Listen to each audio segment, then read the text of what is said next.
Welcome to the Mongabay Newscast. I am your host, Mike DiGirolamo, bringing you the news and inspiration from nature's front line.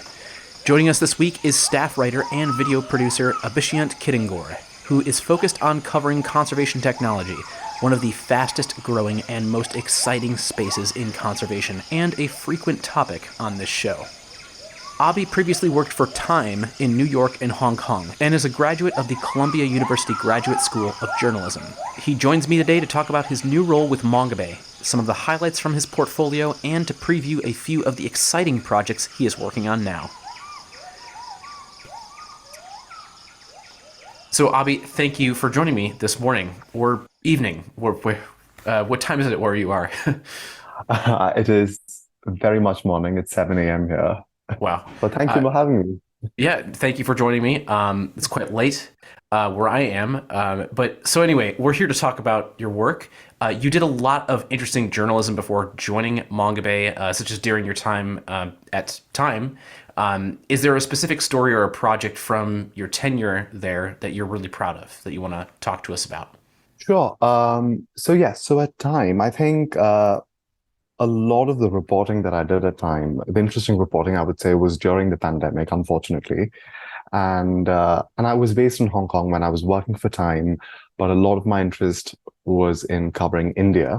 So, when COVID had just started, I wasn't really sure how I was going to cover India sitting in Hong Kong. And so I think this was September 2020. Around that time, I came across this story where community health workers in India, in rural India, basically, were going around. They were fighting for fair pay, for better, work rights, and I thought that was really interesting because this is a group of women, arguably the largest army of community health workers, female community health workers in the world. And they have been so important to India's healthcare system. They've acted as sort of a bridge between rural India and the health infrastructure in like urban and semi-urban areas. And these people have played such a pivotal role during the pandemic. And here they were, not being paid well. So I thought that was really interesting. And it took a lot of effort, but I managed to profile two of those community health workers who were so kind enough to sort of take me through the day. I was on the phone with them from 6 in the morning when they started the day till 8 at night. They were showing me around, and they, I was part of their world, even though I was miles and miles away. And that story that I did was honestly like one of my most favorite stories at Time. And I was so glad I was able to sort of shed light into what they were going through and how they were dealing with COVID-19. So you did produce a lot of coverage related to the Hong Kong protests of 2019. So I was kind of curious if you could talk about what that was like, and what was the most challenging part about covering that. Right. So yes, I did cover the Hong Kong protests right from the beginning when it started, I think in the June of 2019. It started off as a, protest march from one end of Hong Kong Island to another. So I had gone with a colleague of mine with a camera, and I was sort of visually documenting what was happening.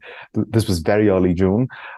We had not expected it to become what it became. But over the next 6 months, every single weekend, we were out there sort of trying to understand what was going on in Hong Kong, because that was, now we can, in retrospect, I can confidently say that was definitely a turning point in Hong Kong's political history.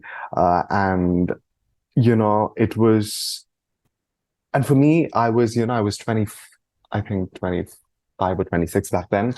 And this was one of the biggest stories I had covered. And of course, there was a lot of excitement on my part to be out there and, sort of deal with the challenges that came with covering civil unrest and all of that. But then it was also exhausting, and it was also very difficult because, talking to people in Hong Kong who were going through so much at that time, it wasn't easy because, at some point you tend to feel very guilty because for me, I kept thinking I can always leave Hong Kong whenever I want to. But here are people who can't do that. And I'm trying to do stories on them, and I'm not even sure if if that's going to like help in any way. So I know there was always a conflict there, but at the end of it, a lot of the stories that we did out of the protests in Hong Kong got a lot of attention. A lot of the people that we spoke to, were able to get their word out. So I know, so yeah, so I think that sort of helped a little bit and sort of helping me manage the way I was feeling. But yes, a lot of challenges. We were tear gassed. We were um, dealing with a lot of other challenges. It was difficult to get people to talk because, security was a big concern. Um, Burnout was real during those 6 months. And so, yeah, definitely a lot of challenges. And it was a huge learning experience. That sounds like Yeah. an incredible experience in many ways, and I'm glad that you're here with us. So, um, switching gears a little bit, what then got you interested in environmental news reporting, and specifically the conservation technology side of it? What sort of sparked your interest in that? Right. So to be honest, conservation technology is not something I had thought of before I started at Mongabay as a fellow last year. So, I was always interested in environment and climate change, and I wanted to like look into that a little bit more. And I have a background in mechanical engineering, so there was some tech in my head somewhere. Although I never worked as an engineer, and so yeah, so I started as a freelancer last year in May, and I saw Mongabay's wonderful fellowship for which I thought I should apply, and I got through, and I never covered anything related to technology before, although, I've covered a lot of climate stories, environment stories, biodiversity stories before. So I thought, okay, let's give this a try. And those 6 months were incredible because I learned so much. It was a whole other experience from what I've done before in terms of, like digging deep into an academic paper, speaking with scientists and sort of breaking down jargon and making it easier, which was so different from like the stories that I'd done before.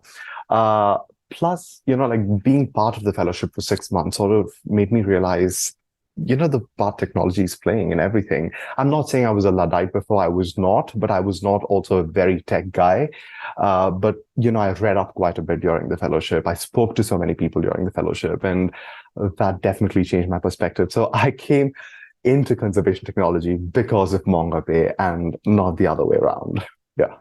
Well, we're glad that you're here. And on that note, we're going to dive a little bit into some of the stories that you're working on. Conservation tech it's a really fast growing sector, and as our listeners will know, we cover it quite a bit here. It's everything from remote sensing to bioacoustics to AI. So I was kind of curious if you could tell us a little bit about a story in particular that you're excited about, that perhaps you could share some details about. So I thought this was really interesting. So I'm currently working on a story about an egg-shaped device that could be implanted into the uterus of pregnant sharks, right? And so it stays in the uterus in the pregnant shark. And when the shark gives birth, it gets ejected and it floats to the surface of the water. And it uses satellite technology to alert scientists who are then able to document the location and timing of the births of these sharks. Now, why is that important? It's important because it allows, so knowing the location of newborns and pregnant sharks is important because, those are vulnerable life stages.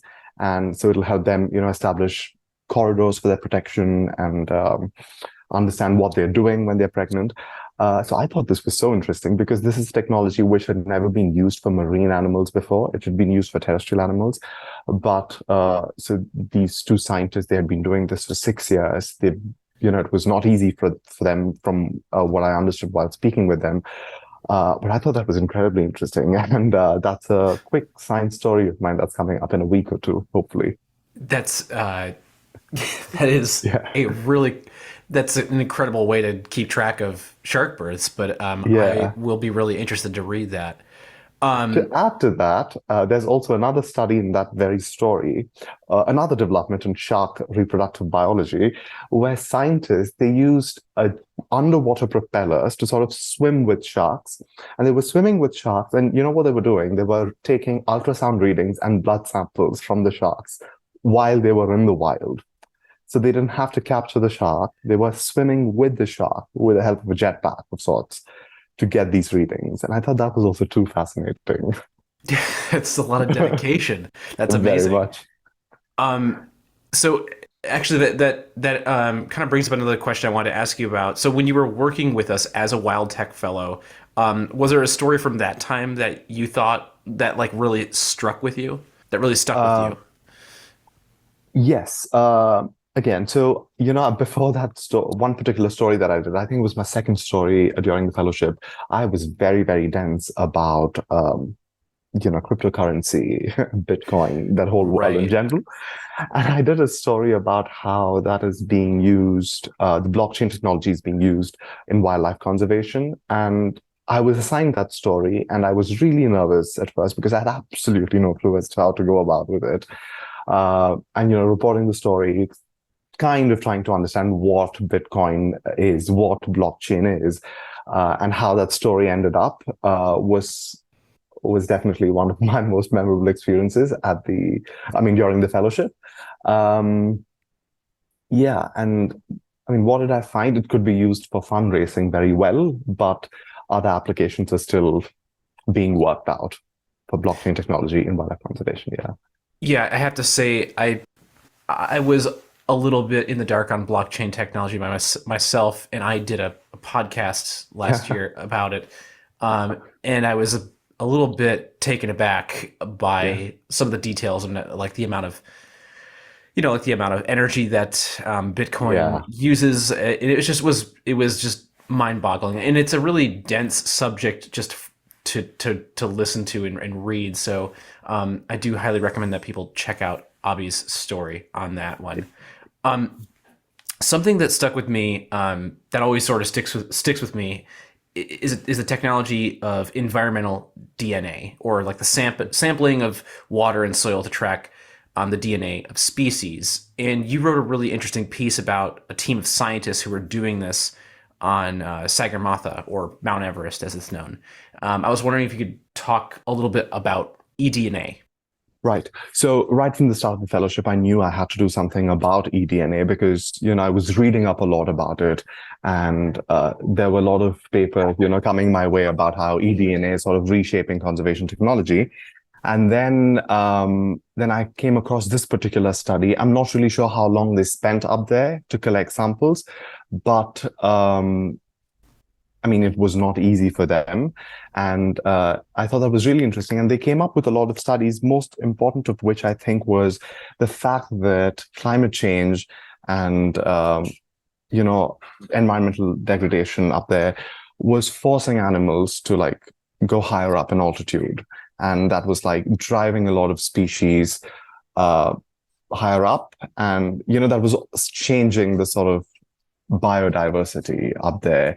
Uh, but I think most importantly, I think the outcome was the fact that eDNA was used for the first time in Mount Everest to study the biodiversity there. So yeah, that was a story. Yeah, I'm so sorry. I don't remember like a lot about that story, so I No, rambled on. no, it's okay. Yeah. Um, I just thought that eDNA was a really interesting piece of tech because it seemed like it had a lot of potential to track and monitor species. And on that note, I was kind of curious, of all the conservation tech that you have covered so far, what piece of technology do you think is making the biggest impact in conservation? I would like to think it's AI, because everything sort of comes back to that. Like be it bioacoustics, so be it whatever it is, like however you gather your data, at the end of it, I think it comes back to analyzing it and processing it using artificial intelligence. I know that's not the silver bullet for anything, and there are a lot of problems there, but I feel like artificial intelligence definitely, most definitely. I'm also sort of trying to understand how ChatGPT is going to play a role in wildlife conservation. So, I feel like there's so much going on. And I keep hearing from researchers and scientists about how this is the AI is going to sort of gain a lot of prominence, not just in conservation, but in everything else. But but I think like AI, for good or for bad, it's everywhere. Is that you sort of saying that you're going to be doing a story on Chat GPT for us? I'm trying to see. I'm reaching out to people to see how they're using it, and there are people have very strong opinions from what I can understand. So I'm trying to see what angle I want to take for that story. Right. Yeah. Well, I would look forward to reading it if you do it. Um, on that note, you're also working with us as a video producer, and there's two series that we could talk about here. One of them I want to talk about is Chasing Deforestation, which is hosted by Romy Casanino. Are there any details you can share with us about Chasing Deforestation? Yeah, so we're still in the very early stages of planning the 3 episodes that we want to put out this year for Chasing Deforestation. And very broadly, we're exploring ideas in Africa, Latin America, and Southeast Asia. 3 very interesting regions where a variety of reasons are driving deforestation rates. So that's where we're at. But then, yeah, we're very, very early on in the discussion process. And so, yes, I don't have a lot of details there yet.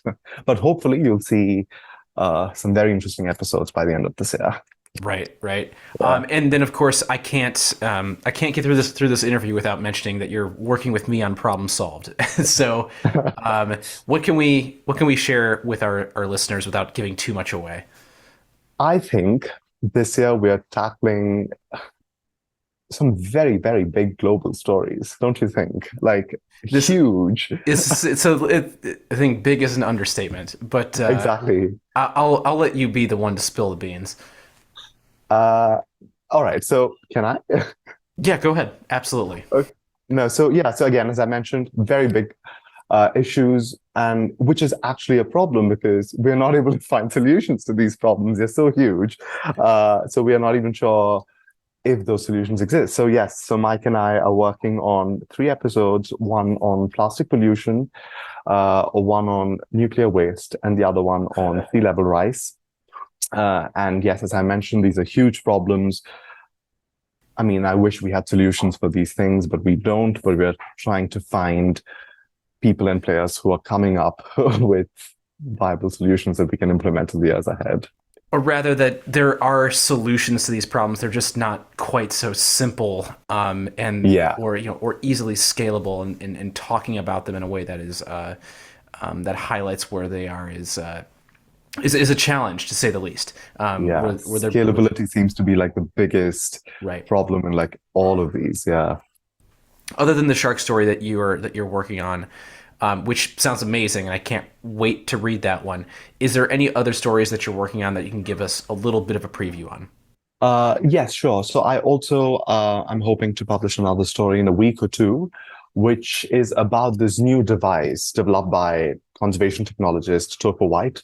And so this is a device that you can put up in your backyard.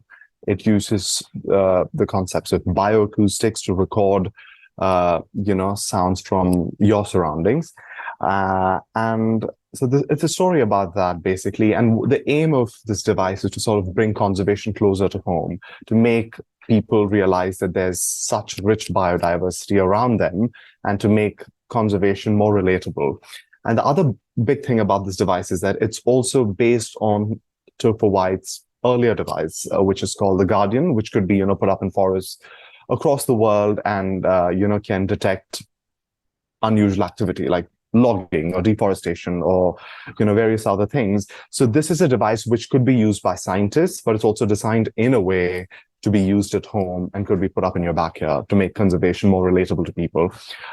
So yeah, that's an interview which is going to come up hopefully in a week or two. I've done the interview, I've worked on the story, and I'm hoping to have it out in a week or two. Yeah. That sounds awesome. And one more thing before we close down here, I see that you're a hiking fan, and I was kind of yeah, I was just kind of curious, like, what's your favorite hike or nature preserve that you've been to? And what are some places or regions of the world that you would like to see or visit? So, with regard to hiking, if you've lived in Hong Kong is this incredibly dense urban area, but there's also like a lot of green in Hong Kong, and there are wonderful hiking trails in Hong Kong. It's known for that. So that's where I started hiking, and I think I've like hiked all the major trails in Hong Kong, and that's yeah, I think like all those are my favorite. But like I also went hiking in Sapa in Vietnam, which was also incredible because I met many wonderful people there. So I think that's the other second most favorite hiking trail in the world for me. I'm getting jealous just listening to you speak about it. What's one that you haven't been to, or a nature preserve or a region that you want to go see that you haven't gotten to yet? Sadly, I haven't gone to I haven't done a lot of hiking here in India, which is where I was born and raised and where I live now. And there's one trail here in India called Valley of Flowers. You should look it up. It's beautiful, and that's where I want to go at some point. It's open only for 4 or 5 months a year, but it's also the time when like flowers bloom all around the valley, and it's beautiful to see. And it's like a week of hiking there or something. And yeah, that's next on my list. That sounds amazing. Well, Abhi, that's all the questions I have for you. So, welcome to the team. We're excited to have you, and Thank you, Mike. I look forward to working with you, and I look forward to reading your stories. Thank you. This was so much fun. If you want to check out some of Abhi's work, please see the related reading section here in the show notes. As always, if you enjoy the Mongabay Newscast, we ask that you help spread the word by telling a friend, because that is the best way to help expand our reach and keep growing. But if you want, you can also support us by becoming a monthly sponsor via our Patreon page at patreon.com/Mongabay. Did you know that we are a non-profit? Even just $1 per month will really help us offset the production costs and hosting fees. So, if you're a fan of our audio reports from Nature's Frontline, head to patreon.com/Mongabay to learn more and support the Mongabay Newscast. You and your friends can join the listeners who have downloaded the Mongabay Newscast over 500,000 times by subscribing to this podcast wherever you get your podcasts from, or you can download our app for Apple and Android devices. Just search either App Store for the Mongabay Newscast app to gain fingertip access to new shows and all of our previous episodes. As always, you can read our news and inspiration from Nature's Frontline at mongabay.com. Or if you prefer to keep up with us on social media, find us on all the social media platforms from facebook.com to TikTok, Instagram, Mastodon, and others. And as always, thanks for listening.